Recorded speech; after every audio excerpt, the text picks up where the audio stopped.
Shalom Sobat Maestro, jumpa kembali dengan saya Pendeta Thomas Lukiman dari Jujur Ministry. Visi dan misi dari Jujur Ministry adalah visinya melayani dengan kasih sesuai dengan perintah kerajaan Allah, menjadi perpanjangan tangan Tuhan bagi orang miskin. Misinya membantu mensejahterakan masyarakat yang miskin, membangkitkan empati bagi orang tua dan anak-anak muda yang memiliki gaya hidup berbagi dan memiliki hati yang berkemurahan. Baik, sebelum kita akan mendengarkan perenungan firman Tuhan, kita akan memulainya di dalam doa. Bapa, di dalam nama Tuhan Yesus, kami mengucap syukur bila hari ini kami boleh menerima segala kebaikan-Mu dan anugerah-Mu yang berlimpah-limpah di dalam setiap kehidupan kami. Melalui perenungan firman Tuhan ini, kami boleh lebih mengenal akan pribadi-Mu.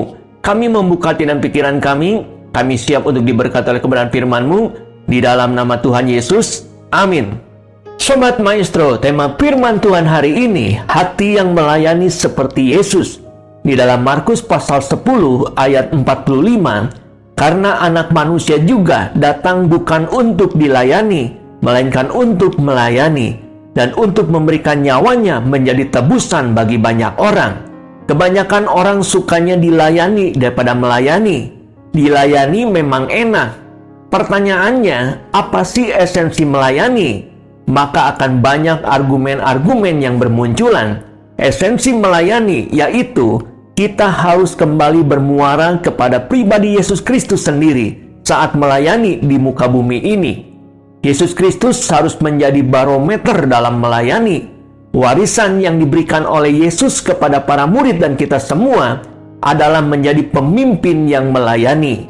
John Maxwell mengatakan, seorang pemimpin yang sejati adalah pemimpin yang melayani kepentingan orang lain, bukan kepentingan dirinya sendiri. Seorang pemimpin yang sejati akan mencari tahu kebutuhan orang lain dengan menawarkan dirinya untuk membantu. Ketika kita mencontohkan diri menjadi seorang pemimpin yang melayani, sebenarnya kita sedang mempengaruhi orang yang kita pimpin untuk bisa melakukan semua pekerjaannya dengan baik. Lalu bagaimana dengan setiap kita? Apakah kita sudah menjadi pemimpin yang memiliki hati yang melayani seperti Yesus? Kita akan melihat teladan Yesus bagi kita semua. Yang pertama, Yesus melayani dengan hati hamba. Di dalam Yohanes pasal 13 ayat pertama sampai 20, di dalam judul perikopnya, Yesus membasuh kaki murid-muridnya. Di ayat keempat dan kelima dikatakan, lalu bangunlah Yesus dan menanggalkan jubahnya. Ia mengambil sehelai kain lenan dan mengikatkannya pada pinggangnya. Kemudian ia menuangkan air ke dalam sebuah basi dan mulai membasuh kaki murid-muridnya, lalu menyekanya dengan kain yang terikat pada pinggangnya itu. Yesus adalah guru yang sangat dihormati oleh murid-muridnya. Saat mereka berada bersama-sama dalam sebuah ruangan untuk melakukan perjamuan makan bersama, Yesus tiba-tiba saja menanggalkan jubahnya, lalu mengambil kain lenan dan mengikatkannya pada pinggangnya dan membasuh kaki para muridnya. Pekerjaan membasuh kaki adalah pekerjaan yang biasa dilakukan oleh para budak atau oleh pegawai rendahan, tapi Yesus mau mengambil alih pekerjaan itu. Yesus berbicara melalui perbuatannya kepada para murid, kelak ketika engkau menjadi seorang pemimpin dalam pelayanan, milikilah hati yang mau melayani orang lain. Saat ini, gereja bukan hanya membutuhkan pemimpin rohani yang hebat dan dipakai untuk mendemonstrasikan kuasa Tuhan. Namun, gereja sangat memerlukan pemimpin rohani yang benar-benar memiliki hati yang melayani seperti Yesus. Banyak orang ingin melayani Tuhan, tapi tidak mengerti esensi dari melayani tersebut, yaitu menjadi hamba. Inilah yang menjadi permasalahannya. Ingin melayani, tapi tidak mau menjadi hamba. Akhirnya, terjadi konflik-konflik dalam hidupnya. Makanya, dalam pelayanannya kurang bertanggung jawab, kurang sungguh-sungguh dan kurang serius. Jadi pelayanannya asal-asalan. Pelayanannya jadi beban dan merasa terpaksa. Menjadi hamba, suatu hal yang tidak disukai dan diinginkan oleh siapapun, baik zaman dahulu maupun pada hari ini. tidak ada yang bangga menjadi seorang hamba. Biarlah melalui perenungan hari ini, kita diingatkan untuk belajar menjadi pribadi yang melayani, sehingga generasi berikutnya dapat meneladani apa yang mereka lihat. Di masa yang akan datang, gereja tidak akan kekurangan pemimpin yang memiliki hati yang melayani, karena benih yang telah kita tabur hari ini akan berbuah dalam kehidupan mereka. Mari kita memiliki hati seperti Yesus, rela melayani jiwa-jiwa dengan motivasi tulus dan benar. Yang kedua, Yesus melayani dengan hati yang penuh belas kasihan, hati yang penuh dengan empati. Di dalam Matius pasal 9 ayat 35 sampai 38, demikianlah Yesus berkeliling ke semua kota dan desa.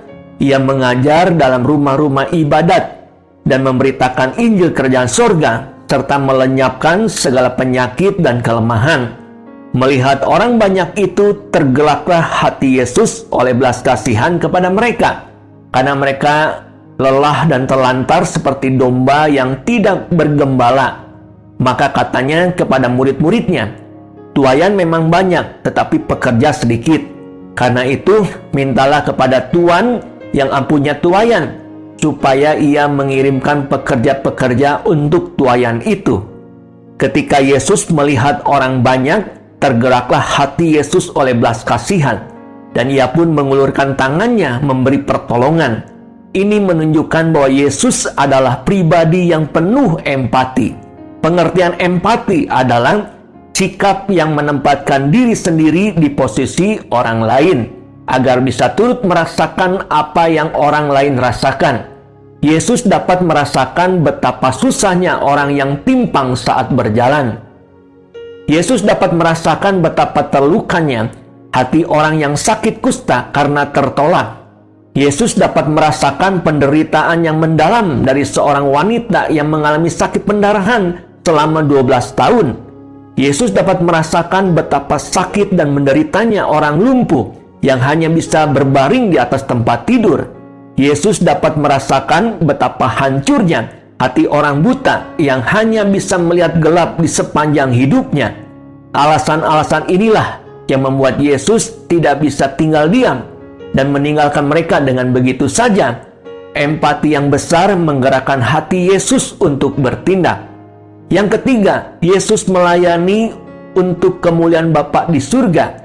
Yesus melayani tanpa pamrih. Di dalam Yohanes pasal 17 ayat 4 sampai 7, "Aku telah mempermuliakan engkau di bumi dengan jalan menyelesaikan pekerjaan yang engkau berikan kepadaku untuk melakukannya. Oleh sebab itu ya Bapa, permuliakanlah aku padamu sendiri, dengan kemuliaan yang kumiliki di hadiratmu sebelum dunia ada. Aku telah menyatakan namamu kepada semua orang yang engkau berikan kepadaku dari dunia. Mereka itu milikmu dan engkau telah memberikan kepada mereka, dan mereka telah menuruti firman-Mu. Sekarang mereka tahu bahwa semua yang engkau berikan kepadaku itu berasal daripadamu." Di sini jelas Yesus tidak mengambil kemuliaan Bapa di surga, apalagi mencuri kemuliaan Bapa di surga.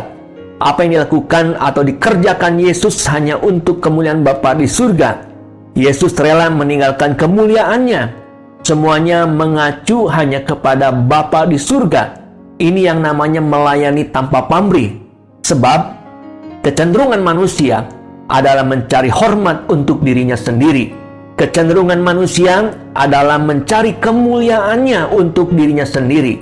Kecenderungan manusia adalah mencari penghargaan untuk dirinya sendiri. Sobat Maestro, demikianlah perenungan firman Tuhan pada hari ini. Dan saya akan akhiri perenungan firman Tuhan hari ini di dalam doa. Bapa, terima kasih bila hari ini kami boleh mendengarkan kebenaran firman Tuhan yang menuntun hidup kami saat menghadapi dan menjalani realitas kehidupan ini. Hari ini kami telah belajar bagaimana kami memiliki hati yang melayani seperti Yesus. Yang pertama, melayani dengan hati hamba. Yang kedua, melayani dengan hati yang penuh dengan belas kasihan. Yang ketiga, melayani untuk kemuliaan Bapa di surga. Materaikan firman-Mu dalam setiap hati kami, agar kami menjadi pelaku-pelaku firman Tuhan yang hidup. Di dalam nama Tuhan Yesus kami berdoa dan ucap syukur. Amin. Saya Pendeta Thomas Lukiman mengucapkan terima kasih dan Tuhan Yesus memberkati kita semua. Shalom.